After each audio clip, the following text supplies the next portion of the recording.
Ok, clase número 5. Vamos a la clase número 5 en esta hermosa tarde. Los dones y el fruto del Espíritu. Vamos a hablar de esta parte de esta área muy, pero muy importante, lo que viene ahorita. Los dones y el fruto del Espíritu. En este tópico veremos la relación que tienen los dones espirituales y el fruto del Espíritu. Es casi imposible, oiga, que se puedan dar las manifestaciones de los dones del Espíritu cuando no se ha desarrollado el fruto del Espíritu, según Gálatas 5:17. La obra la obra o las obras de la carne están en contra de todo lo relacionado, con el espíritu. Pablo en primera a Corintios 2:13 dice, acomodando lo espiritual a lo espiritual. Muy importante tener esto en cuenta. Acomodando lo espiritual a lo espiritual.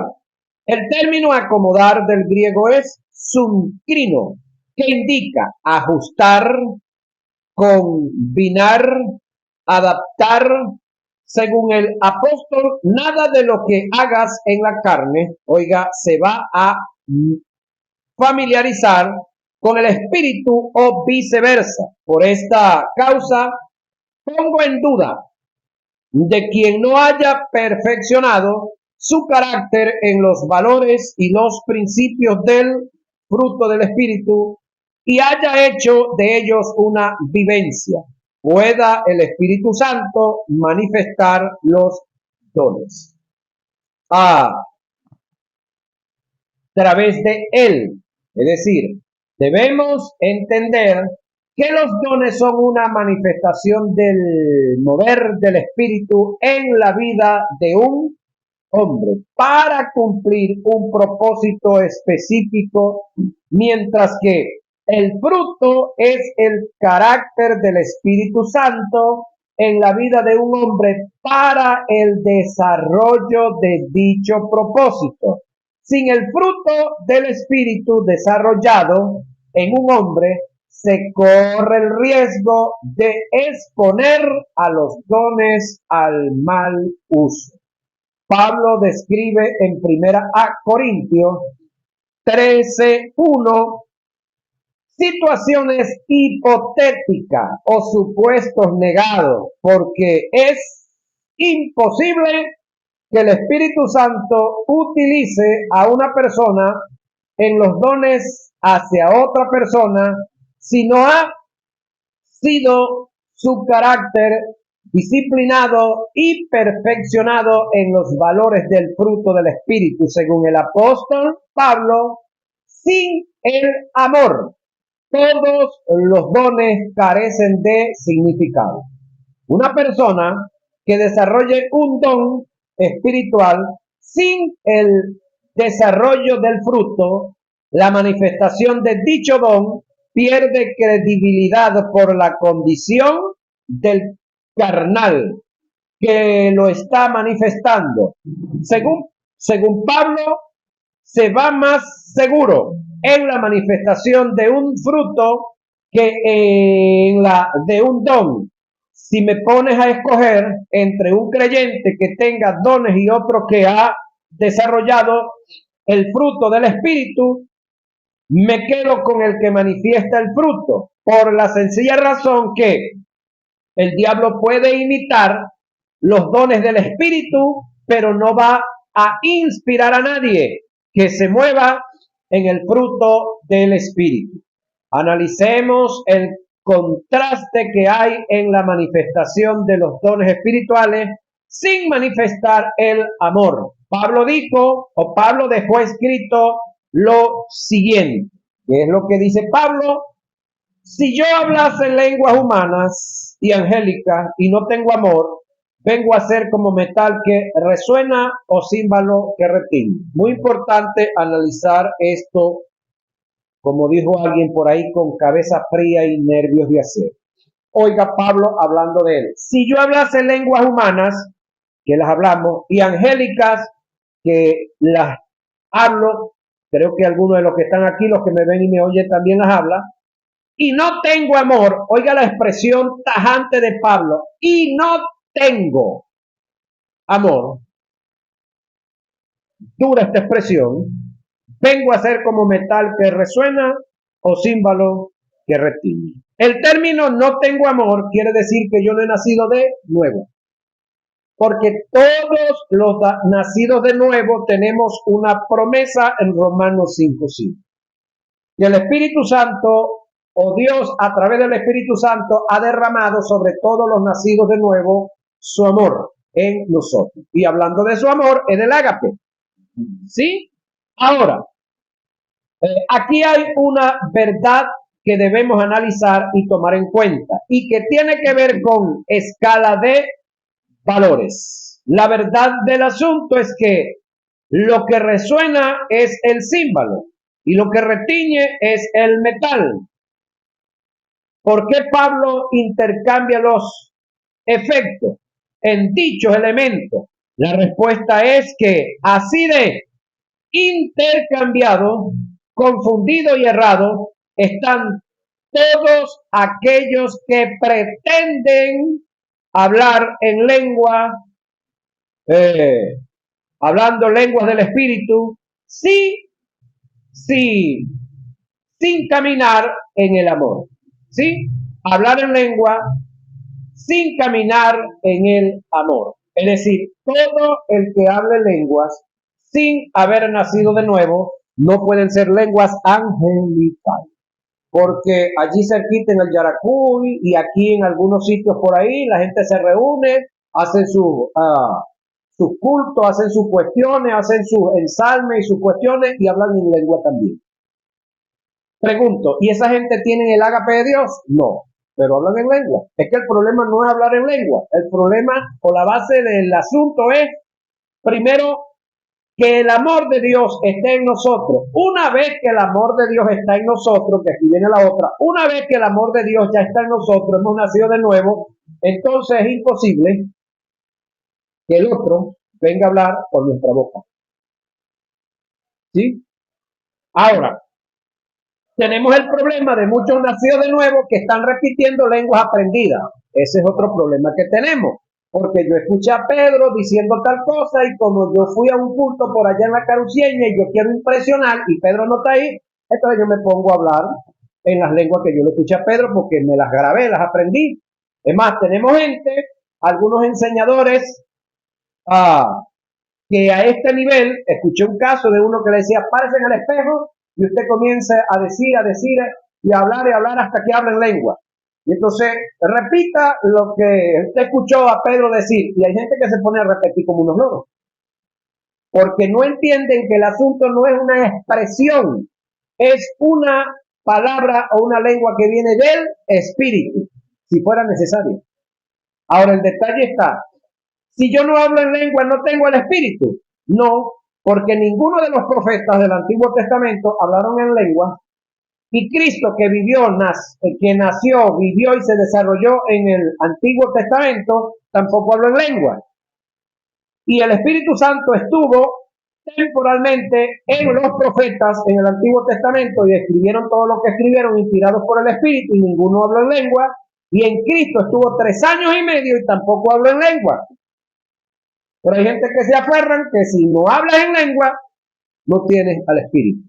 Si no hablas en lengua, no te puede Dios usar. No, hablando de lenguas angelicales. Porque es que tú hablas en lengua. ¿Cuál? La español, que es la que tienes. Prestada porque no es tuya tampoco, porque la de nosotros es indígena. ¿Cuál es? No. Ese es el detalle que no sabemos de qué tribu indígena somos. Pero si queremos ser de la tribu de Israel.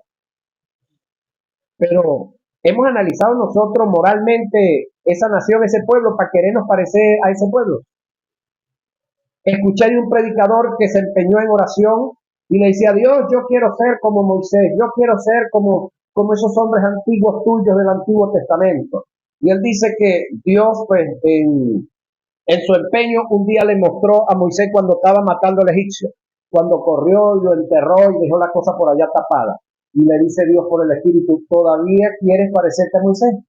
No, Señor, ahora no quiero parecerme a Moisés, yo quiero parecerme a David. Yo quiero parecerme a David. Entonces Dios lo llevó en el Espíritu y le mostró cuando David se paró en el palacio, miró a aquella varón que se estaba bañando y después la mandó a buscar e hizo todo lo demás que usted se imagina y sabe. Y le dice el Espíritu Santo, ¿todavía te quieres parecer a David? No, no, no, Señor, no me quiero parecer a David. Ahora me quiero parecer, y así fue buscando, y le fue mostrando los errores de cada quien. Y después al final le dijo, ¿y entonces a quién es que te quieres parecer? No, a Cristo, a Cristo. Ah, bueno, es que es al que tenemos que parecernos. Porque todos los hombres del Antiguo Testamento tuvieron sus detalles. Si hablamos de Pablo, uno de los que escribió más, pues, él consintió la muerte de Esteban. Las ropas de Esteban, cuando se las arrancaron, se las pasaron a él para que las tuviera ahí. Y arrastró, consintió en muchos asesinatos y en muchas encarcelaciones. Claro, él lo hacía bajo las normas del Sanedrín. Él no andaba haciendo lo que quería. Él andaba con carta del Sanedrín. Ahora, si yo entendiese todos los misterios y toda ciencia, importante esto que viene, y no tengo amor, nada soy. Si yo entendiese todos los misterios y toda ciencia, esto es una suposición hipotética, esto es un supuesto negado, esto es imposible. Y no tengo amor, nada soy. En este párrafo, Pablo lo que quiso expresar es que si yo tuviese la virtud de ser omnisciente, como lo es Dios, y no tengo amor, de nada me sirve. Según esta verdad que presenta el apóstol, para Dios es más grande, oiga, y de mayor importancia, y está por encima su amor, que la virtud de su omnisciencia. Ahora, reitero esto. Acá lo que está Pablo mostrando es que para Dios es más importante su amor que la misma omnisciencia. ¿Será esto cierto? Preguntémoselo a Jesús. ¿De qué se despojó Jesús? De lo eterno, de lo infinito, de lo omnisciente, de lo omnipotente y de lo omnipresente. 5 características y cualidades que estuvo mientras fue verbo, pero tuvo que despojarse de ellas para encarnarse y ser el Emmanuel. Ahora, si lo hizo Jesús, se despojó de todo eso, si nosotros lo tuviéramos, ¿seríamos capaces de despojarnos también? Es la pregunta. Porque en ese aspecto, nosotros no lo hemos tenido, y si Jesús lo hizo, creo que es el ejemplo a seguir. Ahora, ¿de qué nos manda Dios por el Espíritu a despojarnos a nosotros? De cosas que no nos han servido de mucho. ¿Sí? Quítese de vosotros todo enojo, toda ira, toda gritería, toda maldicencia. Desechando, ¿sí? Todo lo que tiene que ver con pecados sociales y morales. Para poder o para agradar a Él como debe ser. Ahora, en este caso, para Dios es más importante el amor, porque de eso sí no se despojó, pero sí se despojó de estas prerrogativas que le acabo de expresar. Estos dos ejemplos que dimos, o en estos dos ejemplos que dimos, podemos ver el gran contraste que hay en la manifestación de un don espiritual sin que haya una vivencia del carácter del espíritu en el creyente. Para mayor comprensión, lo que venimos tratando, en el próximo tema pasaremos a definir el amor ágape de Dios, pues este va en línea directa al propósito de los dones y forman parte de los 3 canales por donde fluyen los dones, señoras y señores. Canales por donde fluyen los dones. El amor, 1 Corintios 13:1 y 14:1. Si tomamos en cuenta las características del amor, el ágape de Dios está alineado con el propósito de los dones. El término amor tiene varios significados en el griego. De ellos vamos a decir uno, que es el ágape. Este término se conoce gramaticalmente como un sustantivo del cual derivan verbos que indican una acción. Pablo, en la primera carta que escribe a los Corintios, define el amor en cuanto a sus manifestaciones y características de 5 maneras. Lo que el amor es, el ágape. Lo que el amor no es, lo que el amor no hace, lo que el amor no hace y lo que el amor nunca deja de ser. El amor es sufrido, es benigno, el amor no tiene envidia, el amor no es jactancioso, no se envanece, no hace nada indebido, no busca lo suyo, no se irrita, no guarda rencor, no se goza de la injusticia, mas se goza de la verdad. Todo lo sufre, todo lo cree, todo lo espera, todo lo soporta. El amor nunca deja de ser. Primera a Corintios 13, 4 y 8. Lo que el amor es, lo que es el amor, es sufrido, que indica paciente, ya que el término utilizado en el griego es macrotomía, expresión compuesta de macro, grande, tomía, temperamento. Quiere decir que el amor tiene la habilidad de ser como las ligas elásticas, las estiran y vuelven a su lugar, nada lo desajusta. El término sufrido no tiene nada que ver con el masoquismo, señoras y señores. Es benigno, del griego cheresterumai, término relacionado con el servicio, y entre sus características encierra la bondad, afabilidad, benevolencia, gentileza, cortesía, cordialidad, con la buena atención, con el ser útil.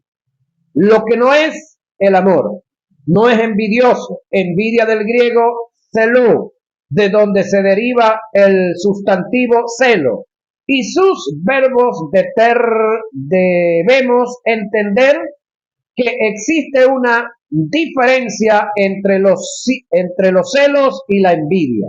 Celo es el deseo es el deseo que se tiene de poseer lo que otro ya tiene, y se puede aplicar desde el punto de vista positivo, es decir, no está mal decir que o desear lo que otros tienen, pero con motivos correctos. ¿Cómo es eso? Supongamos que Pedro tiene un hermoso abasto y tiene un poco de clientes y le llueve la plata por ese trabajo que tiene.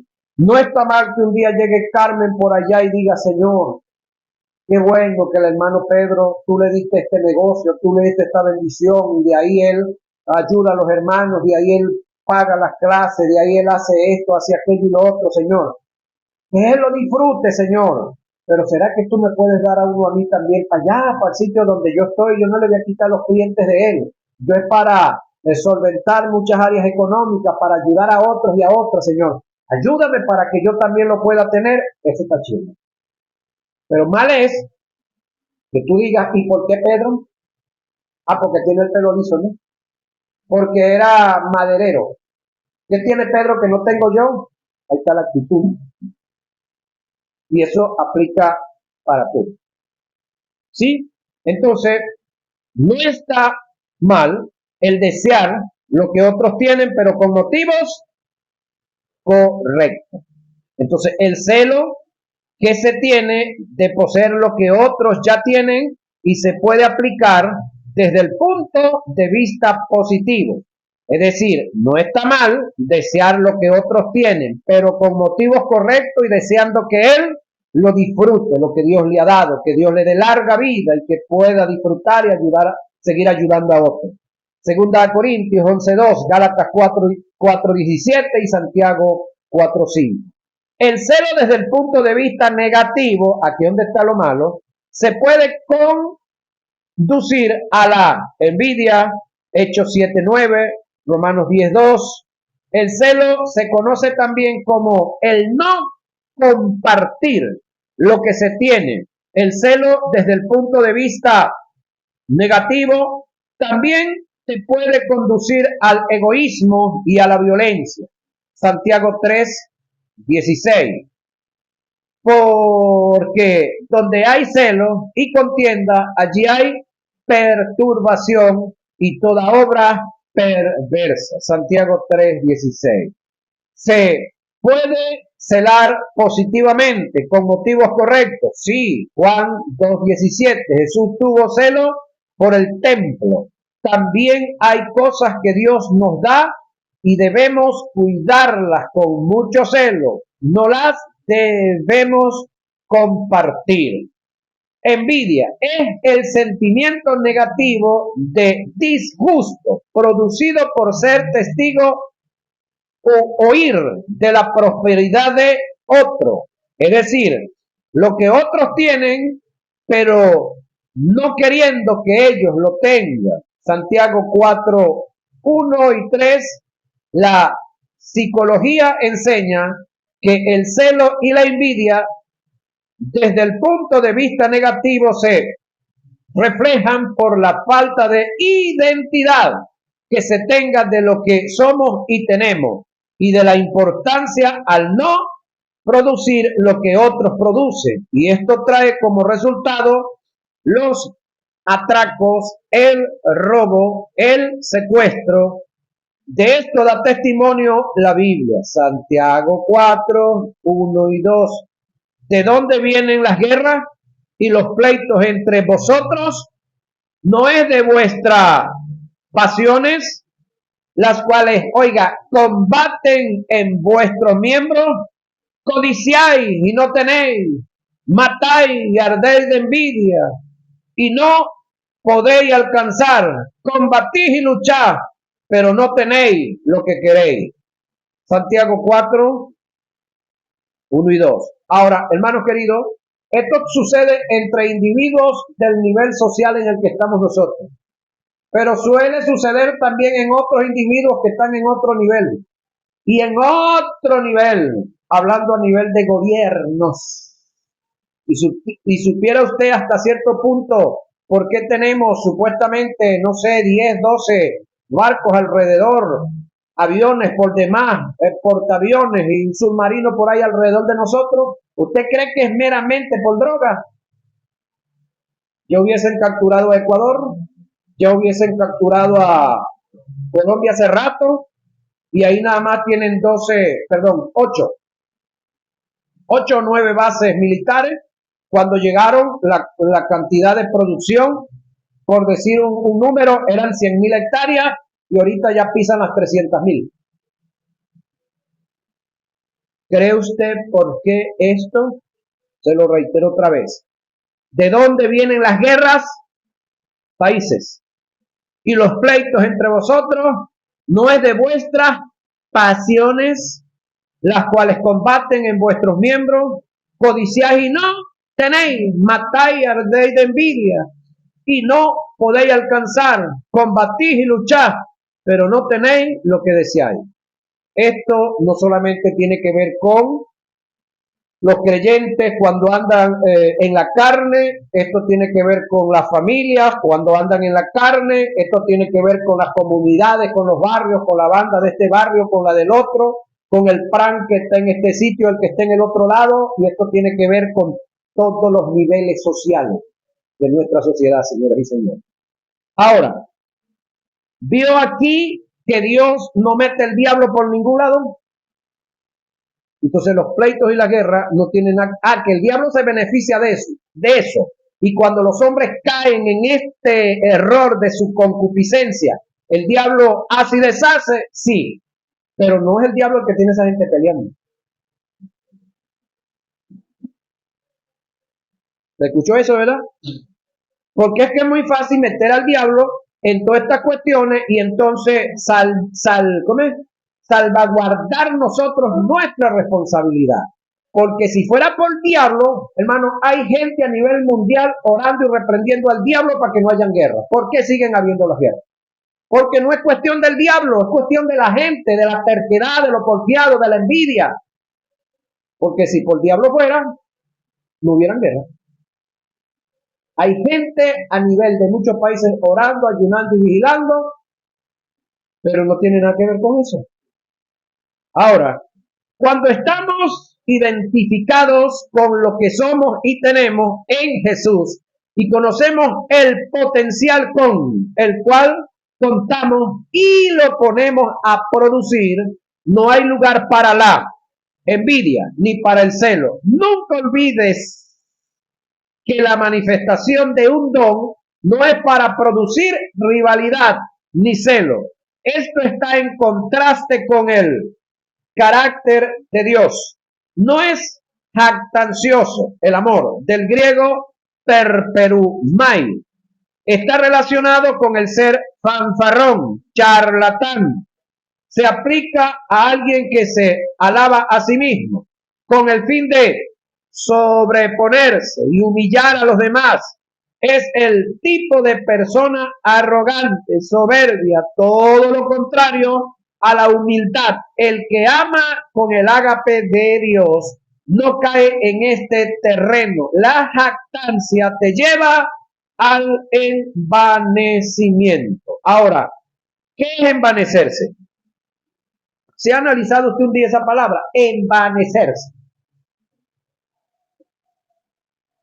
Agarrar una hacha y la molamos bien afiladita, pero hacemos una cubierta de cuero, pero con varias capas de cuero, y la metemos ahí, y nos ponemos a picar un palo con el hacha bien amolada, pero dentro de una cubierta de cuero. ¿Lo vamos a hacer? Eso es envanecerse. Podemos tener mucho potencial, podemos tener mucho conocimiento, podemos tener mucha gloria de Dios, pero si estamos enredados en todos estos detalles, no va a funcionar.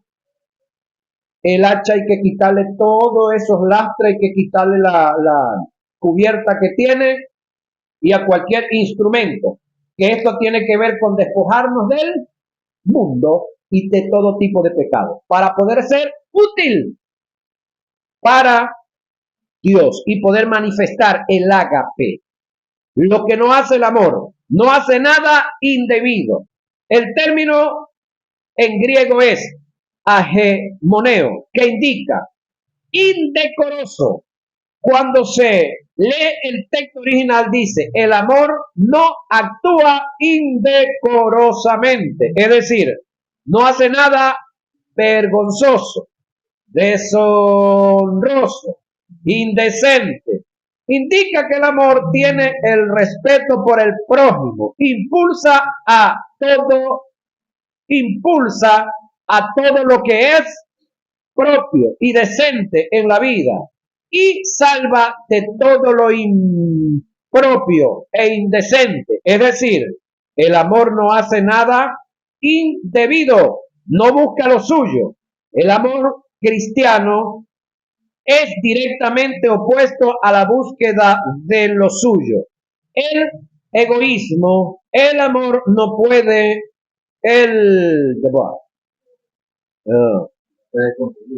Ok, el egoísmo y el amor no pueden convivir en el mismo espíritu humano. El amor no puede hallar su felicidad a expensa del fracaso de otros.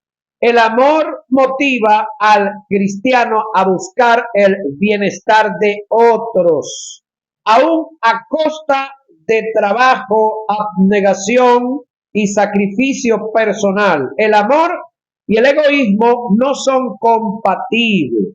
No se irrita, del griego parosumo. No irritarse está íntimamente ligado con no dejarse provocar. Ira está relacionado con el dominio propio. Es el tipo de amor que produce en quien lo posee la capacidad de no de no enardecerse o exasperarse.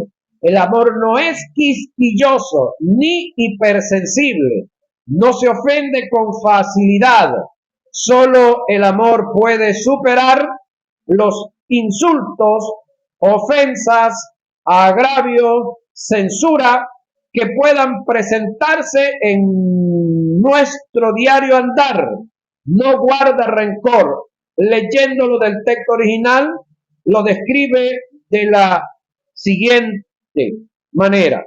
El amor no toma en cuenta el mal, en el cual guarda relación con el rencor. El término guardar del griego es lo kistesai. Significa tomar en cuenta, cargar, calcular, registrar para ejecutar la venganza. El amor no acumula el mal, la fuerza para perdonar, tiene la fuerza para perdonar hasta el mayor de los errores y los males que se hagan en contra de quien posee este amor. El amor no acredita males o malas intenciones a otros. Debemos entender que perdonar no es olvidar. Perdonar tiene que ver con no tomar en cuenta lo que te hicieron, aunque lo recuerde. Perdonar viene como producto de librar una lucha interna a causa de los recuerdos negativos y desagradables. Si perdonar es olvidar, no se llamaría perdón, porque ¿cómo podemos perdonar lo que no recordamos? El perdón está en tener la capacidad de no tomar en cuenta los agravios cuando vengan al recuerdo. Perdonar es pasarlo por alto. ¿Sí? No se goza de la injusticia. Según el comentario bíblico Beacon, lo que Pablo quiso decir fue: el amor no se goza de ninguna clase de mal. Esto indica que el amor no participa en ningún pecado personal o acciones injustas, no se regocija ni practica en los en los vicios de otros. El amor no siente placer cuando otros son culpables de un crimen. El amor nunca siente satisfacción por el hecho de que otros caigan en alguna falta. El amor y la verdad van tomados de la mano. Quien posee el amor de Dios no puede ser neutral o indiferente ante la injusticia, más bien se goza de la injusticia y se abraza a la verdad. En cuanto a estas realidades, solamente se alcanzan por el amor ágape. Lo que hace el amor. Vamos a ver esta área que es muy importante, lo que hace el amor. Todo lo sufre, una palabra del griego estego, cuyo significado es cubrir o soportar. O sea, el texto literalmente dice, el amor todo lo cubre, todo lo soporta. Ahora yo quiero que hagamos un pequeño análisis. De repente usted dirá, wow, pero yo tengo tanto tiempo soportando a este, a aquel, al otro, y así sucesivamente. Un día por allá hablaba con un pastor y él me dijo que estaba esperando el domingo atrás que llegara un miembro que quería correrlo ese día. Ya va. Ahí estaba la manifestación del ágape. No. Eso lo aprendimos de Jesús, tampoco. Que Pablo entregó unos a Satanás, ese fue Pablo. El ejemplo a seguir es Cristo de Pablo. Usted no vio cómo Pablo por aquí se porfió y no hizo caso al Espíritu Santo y después se llevó su tremendo chasco por causa de su terquedad. Entonces, no es un ejemplo exacto a seguir. Incluso Pablo en una ocasión dijo, sé imitadores de mí como yo de Cristo. Es decir, imiten de mí lo que yo imito de Cristo, pero el resto de lo que yo soy yo de yo, déjenlo por ahí quieto. Entonces, es ahí donde nosotros debemos tener esa posición. El amor todo lo cubre, todo lo soporta.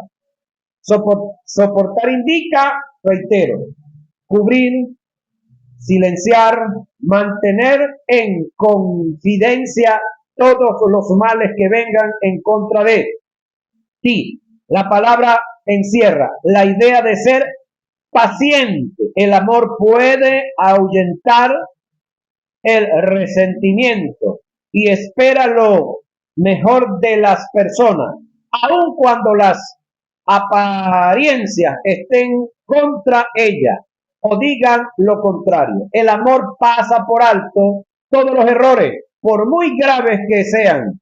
Este es el mismo pensamiento que expresó el apóstol Pedro en su primera carta en el capítulo 4, verso 8, cuando dijo, el amor cubrirá multitud de pecados. El amor es el arma más eficaz que tenemos en contra de quien nos quieren agredir. Ahora, ¿cuánto tiempo usted tiene soportando a las personas que usted tiene soportando? No sé, saque usted su cuenta. La pregunta que usted y yo nos debemos de hacer es, ¿cuánto tiempo tiene el Espíritu Santo soportándonos a nosotros? Buena pregunta que nos debemos de hacer. ¿Cuántas veces lo hemos contristado? ¿Cuántas veces lo hemos ofendido? ¿Cuántas veces no le hemos hecho caso? ¿Cuántas veces Él nos ha dicho por aquí, nos vamos por aquí? Y Él sigue ahí. Entonces, si Él sigue ahí, wow, porque Él no tiene amor, Él es amor, porque nosotros nos parecemos un poquito y saca cuenta por ahí. Todo lo cree. El término griego pisteui significa tener confianza en otro, pero no es el creerle a todo el mundo.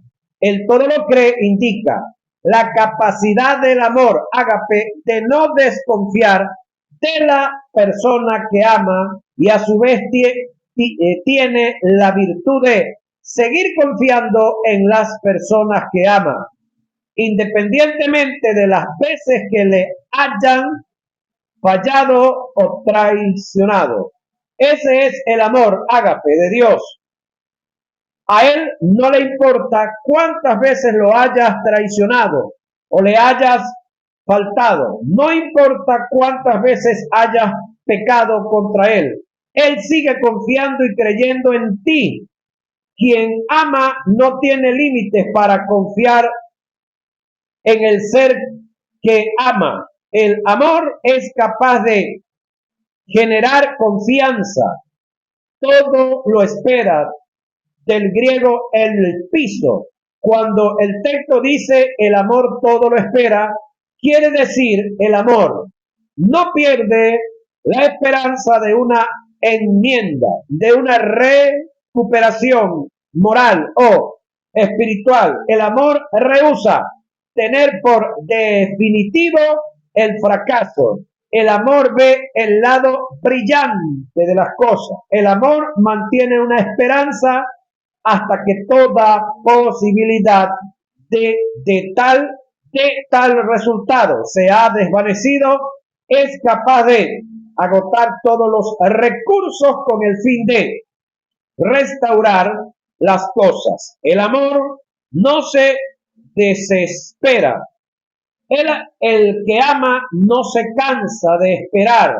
La Biblia dice que el amor de muchos, oiga, de muchos se enfriará, pero el de muchos, el de Dios nunca se apaga.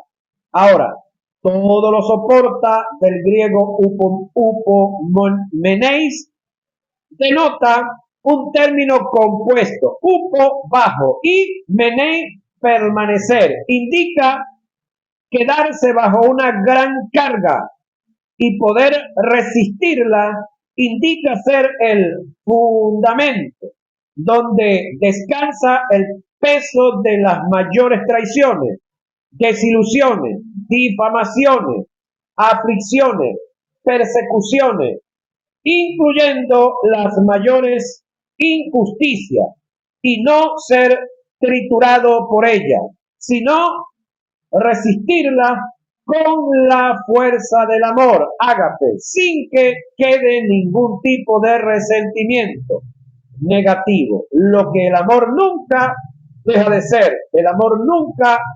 caduca, del griego picto, que significa caer, descender, menguar o apagarse paulatinamente. En Mateo 24:12 se utilizó el sustantivo ágape cuando Jesús dijo, el amor de muchos se enfriará. Voy otra vez acá. El de muchos, ¿sí? No el de Dios. Ahora, aunque es el texto de Mateo 24:12, oiga bien, desde el punto de vista escatológico no tiene nada que ver con nosotros. Yo estoy haciendo un análisis que he estado viendo, no sé si estoy equivocado, ahora en la discusión se puede hablar un poco de esto, o en la socialización podemos comentarlo. He estado haciendo un análisis hasta cierto punto, aunque este texto no fue escrito para la iglesia, yo se lo voy a demostrar cuando estemos en escatología. Mateo 24 y Mateo 25 no tienen nada que ver con la iglesia, pero este texto a mí me parece que lo estoy viendo en la iglesia. Y en la iglesia venezolana. Lamentablemente, escúcheme.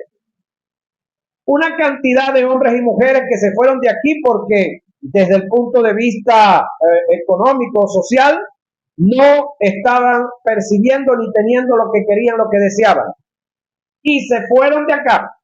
La pregunta es, ¿allá afuera se están congregando?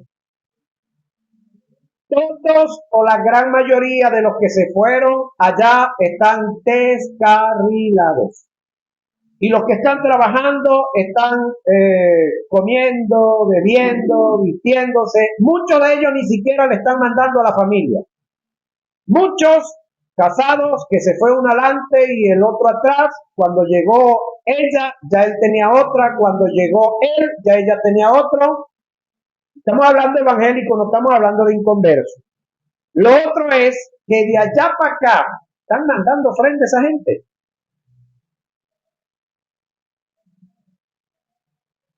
Pareciera que este texto tomó vida, aunque no es para la iglesia. Ahora, esos son los que están allá. Hablemos ahora de los que estamos aquí, pues. Gente que en nuestras congregaciones ofrendaba, se congregaba y hacía muchos aportes y hacían muchas cosas más. ¿Lo están haciendo ahora? No digan nadie nada, por favor. Pareciera que el amor de muchos se ha enfriado. Gente que eran, que sí, a la hora del culto estaban, ahora llegan media hora después, cuarto de hora después. Si vienen, vienen, y si no vienen, no vienen. En cuanto al aporte económico, ellos prefieren ahora adoctrinarse. Escuche lo que viene, pastor, y los que me ven por el video. Ellos prefieren ahora adoctrinarse con el cura toro y con otros más que están en las redes sociales hablando mal, algunos hablando mal, otros hablando ciertas verdades de ciertos errores que se están cometiendo dentro de la iglesia en cuanto a las finanzas.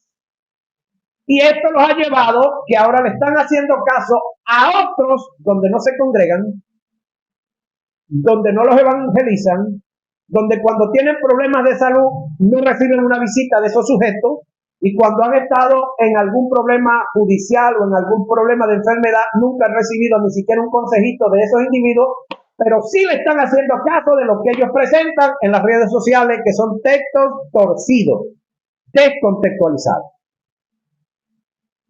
Analícenlo y véanlo desde este punto de vista, a ver qué razón le sacan ustedes por ahí, o de repente Octaviano está diciendo disparates por ahí, o está, dijéramos, como otro dice, llorando por la herida, o sangrando por la herida, ¿no?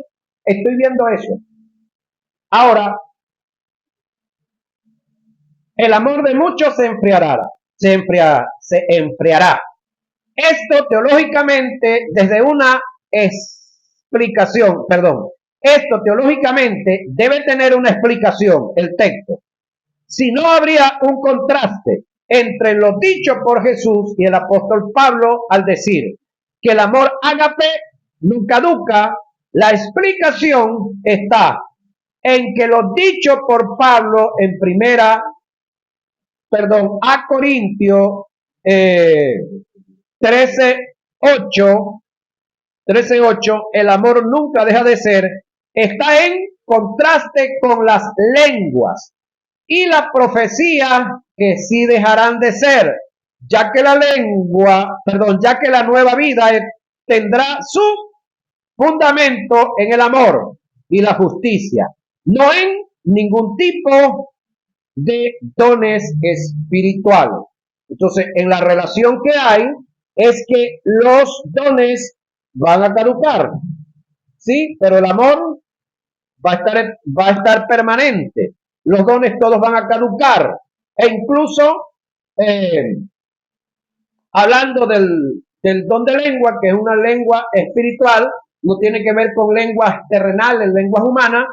Escuchaba una verdad que alguien hablaba, hay un texto en Apocalipsis, que no lo recuerdo ahorita, donde dice que vi a una multitud de muchos pueblos, de muchas tribus y de muchas lenguas que adoraban al Señor. Escúcheme, de muchas lenguas. Lo digo por personas que ellos afirman que lo que se habló en Génesis fue el hebreo. Ya va. ¿Y por qué los libros del Nuevo Testamento, ninguno se escribieron en hebreo? ¿Y por qué Jesús, el lenguaje que Jesús habló, según los que han estudiado y han analizado un poco más, formalmente a nivel público, tampoco Jesús habló el hebreo? ¿Qué habló? El arameo. El hebreo era dentro de las casas, pero al público se hablaba el arameo y el griego en muchas reuniones, y para asuntos oficiales el latín. Es decir, a Dios no lo amarra nadie con idiomas. Y el hebreo que se dio, es decir, ninguna lengua ha sido perfecta y todas vienen evolucionando. Y a medida que va avanzando el tiempo, igualito, todas las lenguas van evolucionando, y a medida que se van acabando los pueblos, muchas lenguas se van acabando también, porque hay muchos pueblos, muchas tribus que se acabaron y con ellos se acabó su lengua, su idioma también. Por lo tanto, el lenguaje es un idioma que se usa para comunicar, pero no es el único que hay, porque la mayoría de los pueblos, muy especialmente en el territorio donde estaba Israel, pues esa cultura hablaba múltiples lenguas, múltiples idiomas, por causa de que muchos israelíes fueron dispersos, allá tuvieron que aprender a juro las lenguas diferentes, y cuando llegaban acá, pues, aparte de la de ellos, conocían las de diferentes lugares. Entonces, en comparación acá al término amor con los dones, es que lo que sí se van a acabar son los dones, pero el amor, que de paso es el primer fruto del Espíritu, no se acabará. Pero los dones, toditos van a desaparecer. Esa parte tenemos que tenerla muy en claro. Por lo tanto, no nos aferremos a lo que va a decir.